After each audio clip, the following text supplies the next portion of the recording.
Oke, di video kali ini gue bakal bahas iPhone XS varian Max yang cukup banyak yang komen di channel gue ini. Bang, review iPhone XS dong.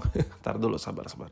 Sekarang baru kesampaian karena pilih unitnya yang masih Orient susah bos. Oke, kita langsung to the point aja. Poin pertama, XS Max ini apakah masih layak untuk dipakai? Tapi sebelum ngomongin lebih dalam, kita harus ngomongin dulu performanya dulu yang utama nih. Apa gunanya kalau layarnya oke, kameranya oke, tapi kalau dipakai lemot gitu ya kan? Kita bicara soal chipset. Chipset yang ada di iPhone XS ini pakai A12 yang dimana skor Antutunya performanya ini masih lumayan banget dengan harganya di 683.000 skor Antutunya ini V10 ya. Dan budget 3 jutaan dikasih XS Max, layar besar, baterai lumayan besar, skor Antutu segini, ini worth it. Abang lu penyopong iPhone kali, makanya lu bilang enggak, gue kasih bukti deh. Budget 3 jutaan ya, mirip-mirip yang sama lah dengan XS Max yang gue punya ini. Kita coba bandingkan dengan Samsung A25 yang harga 3 juta setengah yang baru, Samsung A15 yang harga 3 juta, atau mantan flagship dari Samsung Galaxy Note 10 yang harga 3,2 juta. Ini kita coba adu deh. iPhone tadi XS Max skor Antutunya di 600 ribuan, sedangkan Samsung A15 yang harga 3 juta skor Antutunya cuma 442 ribu, Samsung Galaxy Note 10 juga skor Antutunya 438 ribu, intinya skor Antutunya di bawah 500 ribu semua. Nah dari sektor ini aja sudah menggambarkan budget 3 jutaan, kalau lo mau kencang, nyaman, ngebut, lanjai, kamera oke, iPhone is still the best menurut gue. Menurut gue jawabannya seperti itulah. Jadi kesimpulannya XS Max ini masih bisa banget dipertimbangkan di tahun 2024. Iya sesuai budget lah, lu budget yang mau skor Antutu 1 juta gitu skornya, ya lu nggak bisa pilih Apple dengan budget 3 juta. Harus lebih sedikit budgetnya. Tapi intinya dengan budget 3 juta lu dapat iPhone yang lumayan kenceng. Nah untuk kotaknya, kayak tadi gue bandingkan, kotaknya ini cuma ada varian tebal, nggak ada yang varian tipis. Nah kalau di unboxing seperti ini, feel-nya lu bisa lihat sendiri. Kotaknya masih ada yang tebal ya, jadi kalau lu beli iPhone XS Max ini jangan harap pilih kotak yang tipis-tipis kayak kotak-kotak kekinian. Nah, bagian boxnya dalamannya seperti ini, ada kitab-kitab. Nah untuk kitab-kitab ya, untuk kelengkapan-kelengkapannya biasanya lu kalau beli yang refurbish inter gitu tuh kayak cuman ada beberapa lembar doang ya kertasnya. Dan biasanya kotaknya KW banget dan gampang rusak banget kotaknya, tapi itu nggak penting sih, gue cuma kasih tahu aja. Nah ini perintilannya. Sama halnya dengan unit yang gue punya juga, ini adaptor gue nggak pakai, ya gitulah. Kalau lo beli yang resmi itu adaptornya nggak seperti ini. Gue nggak pernah pakai adaptor yang dari inter-interan. Gue harus ngasih tau ke kalian juga, dan gue yakin lo udah pada tahu juga kalau beli iPhone inter, mendingan beli yang batangan aja. Karena perintilannya itu bikin rusak iPhone kalian. Percaya 100%, you must to trust me 100%. Ya perintilan yang ada di box iPhone inter itu bikin iPhone kalian cepat rusak, cepat matot, bisa meledak dan nyetrum. Ya intinya gitulah. Sorry gue ngomongnya agak panjang-panjang karena gue kasihan gitu ngelihat kalian semua teman-teman gue, siapapun kalian lah di luar sana nonton video gue ini yang belum tahu ya, kalau yang udah tahu mah diem baik lah ya. Oke, sekarang kita bahas spesifik iPhone XS Max-nya. Untuk ukuran, iPhone ini adalah iPhone yang paling the best pokoknya, yang varian Max ini buat kalian yang pengen hijrah dari Android ke iPhone. Kenapa? Karena Android ya udah pasti lah layarnya bagong-bagong gede-gede, nggak ada tuh screen tuh body ratio-nya yang seampas iPhone. Nggak ada tuh layar Android yang 4,7 inch. Rata-rata baterai 5.000. Kalau baterai 5.000 di Android kentang murah meriah, otomatis layarnya juga menggede ya kan. Karena baterai gede gitu. Penyesuaian lah. Intinya dimensinya kalau dibandingkan, ini adalah salah satu handphone yang lumayan enak. Kenapa kalau kita bandingkan dimensinya sama kayak varian plus-plusan zaman iPhone jadul. Dan memang megang kedua handphone ini maupun seri yang plus-plusan atau max-maxan yang ada di XS ini ya udah lu nggak bisa dibilang iPhone yang anjay, bocah tajir nih, anjay, mau pamer, udah nggak bisa men. Karena karakternya udah bukan karakter kamera yang nyilang atau dua lens terpisah atau boba ya. Jadi dari jauh tuh orang kelihatan ya HP tua. Gitulah intinya, kasarnya gitulah. Jadi lu nggak ada pride gitu untuk sebuah iPhone XS maupun XS Max. Nah untuk ukuran benar-benar sama.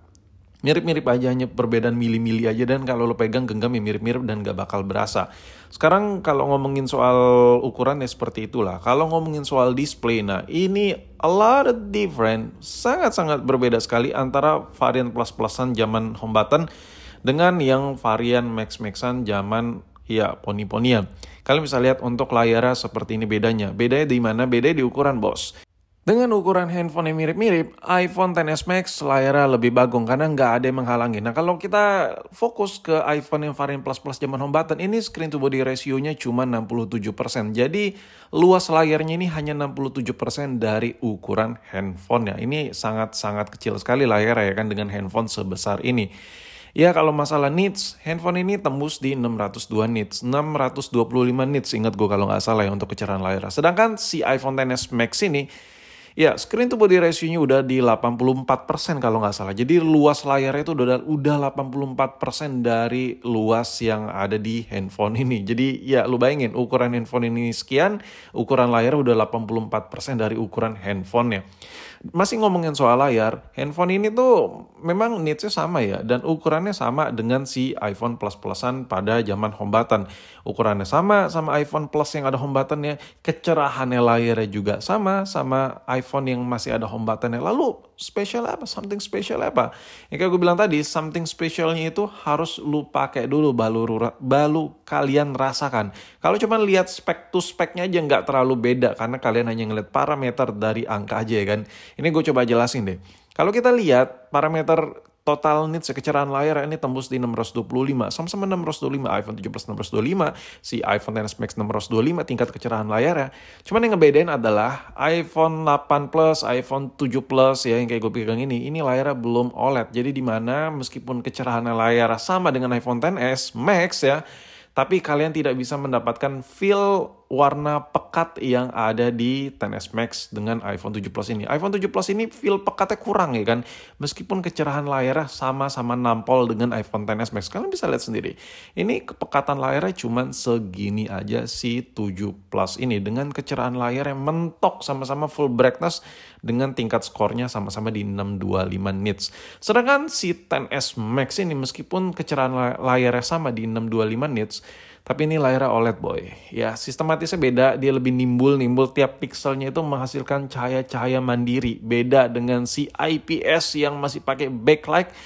Jadi ya udah boros daya dan kepekatan warnanya kurang. Itulah yang tidak bisa kalian dapatkan di adu spek to spek. Kalian harus lihat dulu jenis layarnya apa. Dan yang paling beda harus dirasakan. Dan untuk nonton video handphone ini asli enak banget. Tapi permasalahannya adalah handphone ini sedihnya banyak layar KW yang bertebaran. That's why penonton-penonton gue juga nanya ya lu udah tau lah gue punya toko online. Bang lu kenapa gak jual XS Max, kenapa gak lu masukin? Sedih men, sedih boy.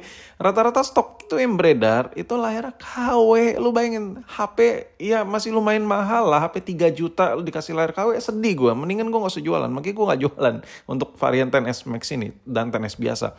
Dan handphone ini speakernya atas bawah, coba lu denger dulu deh.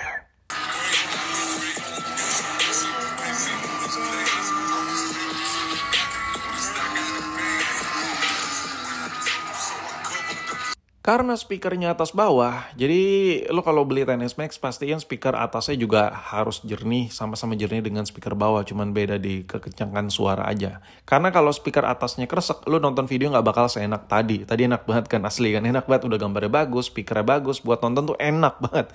Sekarang ngomongin soal kamera yang cuman beginilah kameranya, apa adanya ya kan. Oke.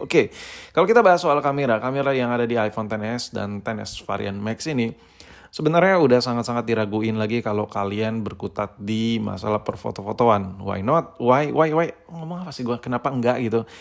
Karena ya nggak ada fitur portrait yang benar-benar perfect yang kayak Android, fitur mode malam tak ada, lensa lebar tak ada, tapi kameranya ya nanti gue bakal coba bahas di video terpisah. Intinya kamera iPhone XS Max ini kalau buat video recording gue masih berani adu dengan Android yang harga sama dengan handphone ini. Dan HP ini juga masih dapetan software iOS terbaru. Ya itu ya iOS 18 boy. Gue bakal coba update, nanti gue bakal buat di video terpisah. Di video nextnya gue bakal coba bahas videonya, hasil jepretannya XS ini masih worth it atau enggak. Gue coba bandingin dengan Android yang beredar. Intinya untuk saat ini XS Max ini adalah salah satu HP yang menurut gue klop banget, cocok banget buat lu yang pengen nyoba-nyoba iPhone tapi lu udah ada budgetnya nih kayak 2 juta, 3 jutaan gitu. Menurut gue gak ada salahnya lu nyoba si XS varian Max ini. Sumpah ini handphone masih lumayan enak, tapi hati-hati ya, lu kalau pilih handphone ini coba cari yang layarnya masih ori. Karena kalau nggak ori biasanya lemot banget tuh HP.